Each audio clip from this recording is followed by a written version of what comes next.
이번 파리올림픽 여자 경보 20km 결선에서 좀 특별한 일이 있었습니다. 결승선을 코앞에 두고 3위로 들어오던 스페인 선수가 주먹을 번쩍 들어 올리면서 세리머니를 했어요. 활짝 웃으면서. 그런데 그 순간 4위로 달리고 있던 우크라이나 선수가 이 스페인 선수를 앞질러 간 겁니다. 뒤에서 따라오는 줄도 모르고 이제 동메달이다 하고 결승선을 코앞에 두고 번쩍 손을 들고 좋아하다가 갑자기 자신을 앞질러 가는 선수를 보면서 활짝 놀라는 모습이 중계 화면에 그대로 잡혔거든요. 야, 얼마나 당황스러웠을까. 결국은 그 역전을 다시 재역전하지 못하고 결승선을 앞두고 들떠있던 선수는 메달을 따지 못했습니다. 우크라이나 선수가 역전을 해서 동메달을 따게 됐죠. 반대로 이런 일도 있었습니다. 지난 5월에 캄보디아 프놈펜에서 열린 동남아시안 게임, 아시안 게임 말고도 동남아시안 게임이 있더라고요. 이 동남아시안 게임 여자 5000m 경기에 출전한 캄보디아 선수는 1위보다 6분이나 뒤처진 꼴찌로 결승선을 통과했습니다. 다른 선수들은 이미 다 들어간 뒤고 혼자 저 뒤에 남아서 정말 무슨 마라톤 할 때 마지막에 들어오는 선수, 혼자 동떨어져 들어오는 선수처럼 그렇게 혼자 들어오더라고요. 보통의 상황이면 아이고 그랬구나, 저 선수가 좀 많이 경기가 힘들었나 보네 이러고 말겠죠. 그런데 사실 이 선수는 평소에도 빈혈에 굉장히 시달렸고 이 경기를 앞두고도 컨디션이 너무 좋지 않아서 코치가 대회 출전을 만류할 정도였다고 합니다. 그럼에도 강행을 해서 경기에 나섰고 결국 꼴찌로 들어오고 말았죠. 근데 다른 선수들이 대부분 다 통과하고 난 다음에 혼자 남아있는, 혼자 결승선에 가까워질 무렵에 갑자기 폭우가 쏟아졌어요. 우리나라도 이제는 아열대 기후가 되었다 이렇게 얘기하면서 예전에는 소나기라고 부르던 것이 지금은 이 아열대 기후에서 볼 수 있는 스콜, 아주 국지성 호우가 내린다 라는 이야기를 하지 않습니까? 이 지역은 더 하겠죠. 그래서 그렇게 폭우가 갑자기 쏟아진 거예요. 그래서 갑자기 이 선수만, 다른 선수들은 괜찮았는데 이 선수만 그 쏟아지는 빗줄기를 맞고 홀로 외롭게 결승선을 꼴찌로 통과하는 겁니다. 그래서 사람들이 에이 그 경기에 가지 말라니까 괜히 가더니 결국은 꼴찌할 걸 어차피 그렇게 꼴찌하는데 나갔어 라고 하는 것이 아니라 끝까지 경기를 완주하고 그 폭우 속에서도 그 경기를 해낸 이 선수에 대해서 박수갈채가 쏟아졌어요. 이 선수도 결승선을 통과한 다음에 펑펑 울음을 멈추지 못했고 나라에서도 국민들이 굉장히 이 선수를 칭찬하고 전 세계 언론에서도 화제가 됐던 일이 있습니다. 끝이 다가왔다고 생각할 때에 사람들의 태도는 두 가지로 나뉘는 것 같아요. 끝까지 자기 일을 성실하게 하는 사람이 있고 이제 어차피 마무리다 끝났다 하면서 게으름을 피우거나 적당히 하는 사람이 있어요. 학생은 시험을 치를 때도 마찬가지겠죠. 톰 라이트가 이 본문을 이야기하면서 시험을 치르는 학생 이야기, 자신이 시험 감독받을 때에 시험을 치르는 자기 학생들의 이야기를 언급을 하는데 어떤 학생은 자 이제 시험 시간이 10분밖에 남지 않았습니다 라고 하면은 이렇게 아이고 저 기지개를 펴고 좋아하는 사람이 있어요. 이 사람은 둘 중에 하나겠죠. 답을 완벽하게 다 쓰고 이제 끝나기만을 기다리거나 아니면은 그냥 끝나고 빨리 노는 것만 생각하고 시험을 끝까지 잘 마무리하는 데는 관심이 없거나 둘 중에 하나겠죠. 근데 어떤 학생은 시험이 10분 남았다라고 알려주면 갑자기 더 분주해진다고 합니다. 한숨을 쉬고 머리를 벅벅 긁으면서 더 열심히 한다고 해요. 이것도 두 가지 경우 중에 하나가 있을 겁니다. 미처 다 시험의 답안을 쓰지 못해서 그 남은 것을 급하게 쓰느라고 고생하는 사람이 있는 반면에 또 한 사람은 더 열심히 잘하고 싶고 한 번이라도 더 보고 싶은데 시간이 얼마 남지 않았구나, 내가 마지막까지 최선을 다해서 한 줄이라도 더 써야지 하는 학생이 있을 거예요. 올해 우리가 살펴보고 있는 이 교단의 하나바이블 공부의 주제를 따라서 우리는 예수님의 재림을 바라보는 하나님 나라의 사람들은 어떻게 살아야 하는가 하는 것을 거의 매주 살펴보고 있습니다. 특히 2주 전에는 디모데 전서에서 에피파네이아, 나타나다라는 단어를 살펴봤어요. 황제가 등장할 때에 웅장하고 화려한 연출 효과를 통해서 이 황제를 돋보이게 만들어주는 장면, 그때의 황제가 등장하는 것을 나타나다 에피파네이아라는 단어로 사용을 했습니다. 바울은 오늘 본문의 1절과 8절에서도 같은 단어를 사용해요. 물론 디모데전서와 같이 예수님의 재림을 의미하는 표현으로 사용합니다. 황제가 등장할 때 사용했던 그 웅장한 등장의 에피파네이아를 예수님의 재림에 사용하면서 예수님이 다시 오실 때에는, 사실 초림으로 오실 때에는, 이 세상에 처음 오실 때에는 화려하지 않았잖아요. 마구간에 사람들이 알아보지 못하는 곳에, 그리고 낮고 천한 곳에 그렇게 오셨잖아요. 다시 오실 때는 그렇지 않다는 거죠. 온 세상이 다 알도록 영광스러운 모습, 위험에 가득한 모습, 이 세상을 심판하시는 권력을 가진 모습으로 나타나신다는 겁니다. 황제가 아니라 예수님께서 진정한 영광스러운 모습으로 오신다. 이렇게 바울은 에피파네이아라는 단어를 반복해서 사용해요. 바로 그때입니다. 예수님께서 영광스럽게 나타나실 바로 그때에, 그때는 운동선수에게 있어서는 결승선과 같습니다. 학생에게 있어서는 시험의 종료를 알리는 시간과 같습니다. 그때를 기다리는 사람은 어떻게 살아야 하는가? 결승선을 앞둔 사람은 어떻게 살아야 하는가?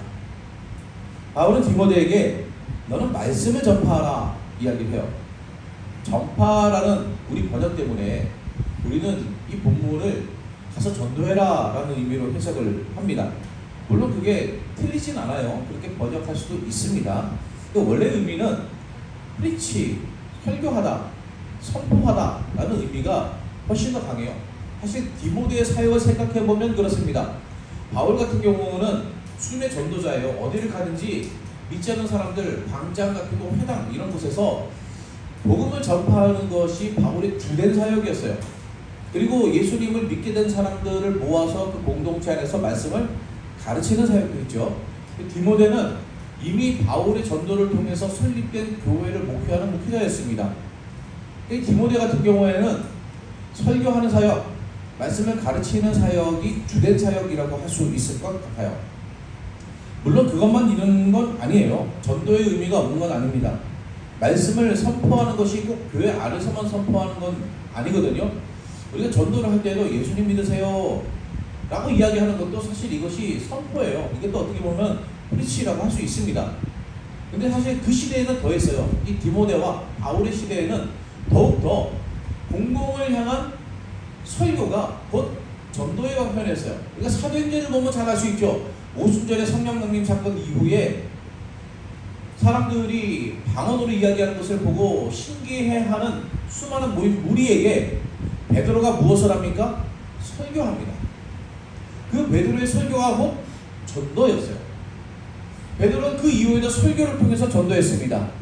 스데반도 설교를 통해서 전도했습니다. 우리가 사도행전을 보면, 그리고 바울의 편지들을 보면 그가 설교를 통해서 전도한 경우가 많다는 것을 알 수 있어요.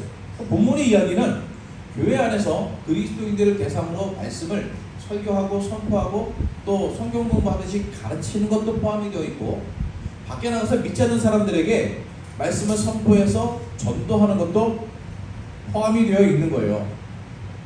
예수님의 복음을 설교하며 가르치고 선포하는 것, 바로 이것이 예수님의 나타나심을 기다리는 디모데가 해야 할 일입니다.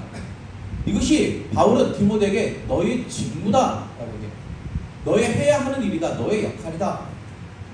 근데 말씀을 가르치는 일에 대해서 바울은 오래 참아야 하는 일이라고 합니다. 이게 쉽게 이루어지는 일이 아니라는 거예요. 교회에서 성경을 가르치거나 설교를 할 때에 어떤 분들은 은혜를 받고 말씀을 통해서 크게 변화되는 것을 볼 때가 있습니다. 처음에는 지적인 변화가 일어날 수 있겠죠. 그 말씀을 깨달아 알게 되는 변화. 때로는 이전에 이 말씀을 이렇게 알고 있었는데 새롭게 배우고 또 설교하는 것을 들으면서 새로운 사실을 발견하고 깨달을 때가 있어요. 특히 이제 지적인 추구를 좋아하시는 분들은 새로운 이 말씀에 대한 새로운 가르침과 관점을 배울 때 굉장히 영적으로도 만족감을 느끼는 경우가 있습니다. 근데 이것으로 끝나지 않고 더 나아가서는 말씀을 실천하며 살아가는, 또 결단하게 되는, 당장은 실천을 못하더라도 하나님의 말씀이 내 안에서 부딪힐 때에 그 말씀대로 살지 못하는 내 모습을 회개하며 그렇게 살고 싶다고 결단하는 단계까지라도 나아가는 경우가 있지 않습니까? 이렇게 될 때가 많이 있어요. 그러나 항상 이런 것은 아니란 말이죠. 저도 말씀을 전하며 또 설교를 하다 보면은 어떤 분들은 이 말씀을 빨아들이고 이 말씀으로 변화가 되고 감동을 받고 그 말씀에 은혜를 받는데, 어떤 경우에는 벽에 부딪힐 것 같다 하는 생각이 들 때가 있어요. 말씀을 가르쳐도 쉽게 받아들이지 않습니다. 자신의 생각과 가치관이 너무 공고해서 말씀을 쉽게 받아들이지 않아요. 말씀으로 변하지 않습니다. 살아오면서 쌓인 지식과 가치관을 바탕으로도 받아들이기도 합니다. 선포된 말씀, 가르치는 말씀을 있는 그대로 받아들이는 것이 아니라 자기 머릿속에 있는 필터로 한번 거르는 거예요. 하나님의 말씀이 머리로 가슴으로 들어가기 전에 마치 정수기 필터를 거치듯이 필터를 거쳐서 가는 겁니다. 자기가 원하는 대로 다 걸러서 원하는 것만 받아들이는 거예요.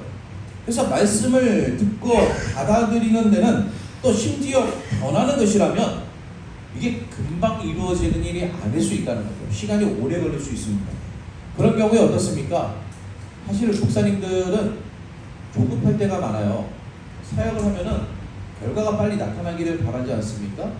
그래서 많은 목사님들이 이 함정에 빠질 때가 있어요. 당장 눈에 보이는 결실을 거두기 위해서, 성도들의 반응을 이끌어내기 위해서 반응이 잘 오는 행사, 반응이 잘 오는 사역 위주로 교회를 막 돌리려고 할 때가 있습니다. 그래야 진정한 변화는 말씀을 통해서 이루어져요. 근데 말씀을 통한 변화는 금방 나타나는 게 아니란 말이죠. 오래 걸립니다. 우리가 작년에 새가족 5주 과정을 거쳤고 올해는 새가족반이라는 교재이지만 기초교리반이라는 이름으로 굉장히 오랜 시간을 공부를 해왔습니다. 작년 연말부터 시작해가지고 올해 7월에 이르기까지 공부를 했어요. 이 과정이 끝이 아니거든요. 우리 주일 오후에 9월부터는 여기서 성경 공부를 다시 시작하겠지만 그 과정 이외에 제가 작년 공동회 때 목회 비전으로 나누어드린 그 교회 커리큘럼, 우리 드림교회 성도들이라면 거쳐야 되는 필수 훈련 과정, 또 선택적인 훈련 과정들, 이런 과정들을 거쳐가면서 최종적인 단계, 제자 훈련이나 사역 훈련 단계, 이런 고강도의 훈련 단계로 나아가기까지 굉장히 시간이 오래 걸려요. 그런 과정을 하는 속에서도 굉장히 그 변화는 더딘 경우를 많이 보게 됩니다. 첫째 주를 시작하면서 말씀을 가르치고 숙지하고 큐티하고 이렇게 했다고 해가지고 갑자기 사람이 변화되는 게 아니란 말이에요. 그래서 말씀으로 변화되는 것을 경험하기 위해서는 정말 오래 참아야 됩니다. 인내해야 됩니다. 기다릴 줄 알아야 됩니다. 그렇게 말씀으로 변화된 교회 일꾼, 리더들이 세워지기 위해서는 수년 또는 10수년, 어떤 경우에는 한 목회자가 교회를 목회하면서 은퇴하기까지도 그 힘을 다 쏟아부어도 목적한 바까지 다 이루지 못하고 은퇴하게 되는 경우도 있을 거예요.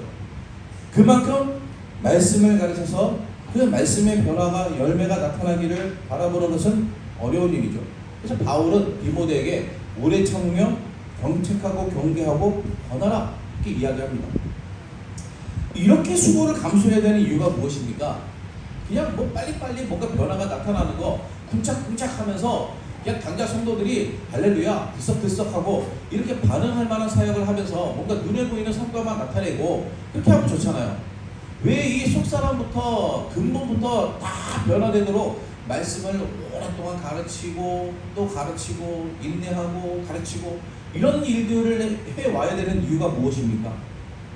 예수님께서 나타나실 때가 가까워질수록, 재림이 가까워질수록 바른 교훈을 받으려고 하지 않는 사람들이 많기 때문에 그래요. 자기 사욕을 따르는 스승을 많이 두기 때문입니다. 듣고 싶은 대로 듣는 거예요. 듣고 싶은 말만 듣습니다. 아까 말씀드린 것처럼 필터가 있어요. 내 필터가 있어가지고 말씀을 전할 때도 그 말씀을 내 필터로 걸러가지고 듣고 싶은 대로 듣는 겁니다. 여러분은 주로 어떤 때에 아멘 하십니까? 다 그런 건 아니겠지만 대부분 이 아멘이라는 단어가 동의합니다, 그렇습니다, 나도 그렇게 생각합니다 라는 의미잖아요. 그러다 보니까 설교를 들을 때에도 그 들은 말씀의 내용이 내 마음에 딱히 부딪히지 않고 그대로 쏙 들어올 만한 말씀이면은 아멘 한단 말이에요. 이거는 뭐 잘못된 게 아니라 원래 그렇습니다. 이게 당연합니다. 근데 어떨 때는 아멘 잘 안 나옵니다. 내 가치관과 좀 부딪히는 말씀, 내가 기존에 알고 있던 것과 다른 말씀, 나를 불편하게 하는 말씀을 받을 때에는 아멘이 쉽게 나오지 않잖아요. 이런 본성을 알기 때문에 많은 설교자들이 듣기 좋아하는 설교를 하려고 합니다. 인기 있는 설교, 사람들이 들을 때에 아멘 쉽게 할 수 있는 설교. 저희 세대 또는 뭐 저희 아래 세대가 흔히 그런 표현을 써요. 종교뽕이다, 뭐 국뽕 이런 표현 쓰지 않습니까? 이 애국심에 매몰되어서 맹목적으로 취하는 것, 뭐 그런 것들을 국뽕이다 하지 않습니까? 종교뽕도 있어요. 신앙적인 영역에 맹목적으로 매몰되어서 깊이 생각하고 성찰하고 그것이 나와 부딪힌다 하더라도 옳은 것이 무엇인가, 진리가 무엇인가를 받아들이는 게 아니라 그냥 덮어놓고 따라가거나 덮어놓고 반대하는 그런 것들을 종교뽕이라고 합니다. 이럴 때가 많다는 거예요. 그러다 보니까 많은 설교자들이 인기 있는 설교를 하려고 하고, 인기 없는 설교, 사람들이 관심을 갖지 않는 설교 또는 비판을 받을 만한 설교는 하지 않으려고 하죠. 바울은 이런 상황을 지적합니다. 말씀을 바르게 가르치는 일에는 고난이 있어요. 인기가 없습니다. 비난을 감수해야 될 수도 있습니다.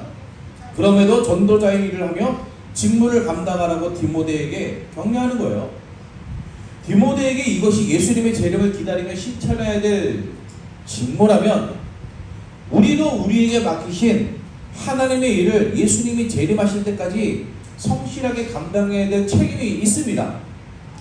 그 일이 불편하거나 고난을 동반할 수도 있어요. 그 일의 열매를 쉽게 보지 못할 수도 있습니다. 그래도 오래 참으며 우리에게 맡겨주신 일을 감당해야 됩니다. 디모데에게는 그것이 말씀의 사역이었다면 우리에게는 그 안에서 또는 가정에서, 직장에서, 일상생활 속에서 우리에게 맡겨진 또 다른 직무들이 있습니다. 바울은 자신의 인생도 이제 결승선에 가까워졌다고 얘기해요. 그런 자신의 상황을 전제와 같이 부어졌다 합니다. 이게 우리 전에 쓰던 개역 한글판 성경에서는 관제라고 번역이 됐었거든요. 관제 또는 전제라고 하는 것은 제사의 마지막 단계에서 포도주를 붓는 과정을 의미해요. 자신의 삶이 예수님의 복음을 위해서 제물로 바쳐진 거예요. 내 삶이 제물로 바쳐졌는데 이제는 그 제물로 바쳐진 과정 중에서도 마지막에 포도주를 붓는 전제처럼 이제 내 인생도, 내 삶의 여정도, 내 사명도 마지막에 가까워졌다, 이렇게 이야기하는 거죠. 바울은 그것을 더 직설적으로 떠날 시각이 가까웠다 표현합니다. 바울은 다른 편지에서 디모데에게 너는 선한 싸움을 싸우라 하지 않았습니까? 바울은 자신도 그 선한 싸움을 싸우고 이제 달려갈 길을 마쳤다라고 해요. 이제 바울은 결승선을 앞두고 있습니다. 그리고 내 직무를 다해노라 이야기합니다. 마라톤 경기의 마지막까지 최선을 다해서 완주했어요. 이번 올림픽에는 마라톤에서도 참 특별한 일이 있었습니다. 보통은 마라톤 경기라면은 40km를 넘게 뛰니까 선두 그룹이 한참 뛰다 보면 정해지고 더 뛰다 보면은 1위와 2위의 격차가 벌어지고 1위 선수가 마지막에 정말 온 힘을 쥐어짜는 상황에서도 그냥 힘겹게 결승선을 통과하는 걸 봐요. 근데 이번 올림픽에서는 마지막이 다 됐는데 한 3명 정도가 같이 뛰고 있는 거예요. 그러니까 마지막에 스포트를 어떻게 하느냐에 따라서 메달이 달라지는 겁니다. 그러니까 결승선이 가까워지면은 이제는 그냥 몸에 힘을 조금 빼면서 결승선까지 들어가자 이렇게 해야 되는데 마지막에는 전력 질주를 하는 거죠. 40km로 달려오고도 전력 질주를 하는 정말 특별한 모습이 있었어요. 바울은 지금 그렇게 뛰고 있는 겁니다. 인생의 결승선을 앞두고도 내가 할 일을 지금까지 다 해봤고 나는 결승선을 눈앞에 두고 있는데 저 결승선까지 이제는 아이고 다 배웠네 하고 터덜터덜 가는 것이 아니라 마지막까지 전력 질주해서 계속 달려간다는 거예요. 올해 광복절을 맞아서 가수 션 있지 않습니까? 그 정혜영 씨 남편 션, 그분이 81.5km를 달렸습니다. 마라톤의 거의 2배가 되는 거리죠. 일반인들은 마라톤 거리도 달릴 수가 없어요. 완주를 못합니다. 저는 4.21km도 달리기 힘들 것 같아요. 근데 42.195km는 감당을 못해요. 근데 81.5km를 달렸다. 정말 놀랐습니다. 815에 맞춰서 달린 거죠. 그 거리를 목숨을 걸고 완주한 이유가 무엇이겠습니까? 이분은 그렇게 해서 들어온 기부금을 독립운동가 후손들의 집을 지어주는 데 사용하겠다. 목적의식을 가지고 했어요. 그 목적의식을 가지고 결승선까지 마지막 힘을 다 쥐어짜내서 끝까지 달려가는 겁니다. 바울에게는 죄인 중에 괴수인 자신을 위해서 생명을 주신 예수님의 사랑이, 그 사랑의 복음을 위해서 부르심을 받은 사명감이 자신을 제물로 바쳐 인생을 달려온 힘, 원동력이 되었습니다. 그렇게 경기를 완주한 사람에게는 상이 있어요. 금메달, 은메달, 동메달에 차등이 있는 상이 아니라 바울은 우승자에게 주는 면류관, 그 당시에는 월계관을 썼잖아요. 황제가 월계관을 이렇게 딱 씌워줍니다. 바로 그 월계관을 씌워주신다. 근데 이 상은 지금 인생의 결승선까지 최선을 다해 달려온 나만 받는 것이 아니라 예수님의 나타나심을 기다리는 사람, 예수님의 재림을 기다리며 신앙생활을 해오고 자신의 직무를 다하고 있는 모든 그리스도인에게 주시는 상이다 이야기해요. 인생의 마지막까지 예수님을 위해서 사는 사람, 사명을 위해서 사는 사람은 모두가 다 예수님께서 주시는 생명의 관, 의의 면류관을 얻게 되는 줄로 믿습니다. 세상에서 1등이다 평가하지 못해도 주님은 그 삶이 1등이라고 말씀하십니다. 주님에게서는 차등이 없습니다. 야, 너는 조금 덜 했어. 얘는 좀 많이 했거든. 그러니까 너는 2등이야. 말씀하시지 않고 인생의 끝까지 주를 위해서 산 모든 사람들에게는 너도 1등이야. 너도 1등이야. 모두에게 의의 면류관을 주마. 말씀하시는 거예요. 끝까지 포기하지 않고 사명을 감당하는 사람, 예수님께서 영광스러운 모습으로 나타나시기를 기다리며 주어진 하루를 성실하게 살아가는 바로 그 사람이 이 상을 받는 줄로 믿습니다. 우리 인생의 결승선에 다다를 때에 믿음의 완주로 내가 주님께서 맡기신 길을 힘써 걸어왔노라 고백하며 주님께서 우리에게 주실 그 놀라운 상을 믿음의 눈으로 바라보고 기쁨으로 기대할 수 있기를 간절히 원합니다.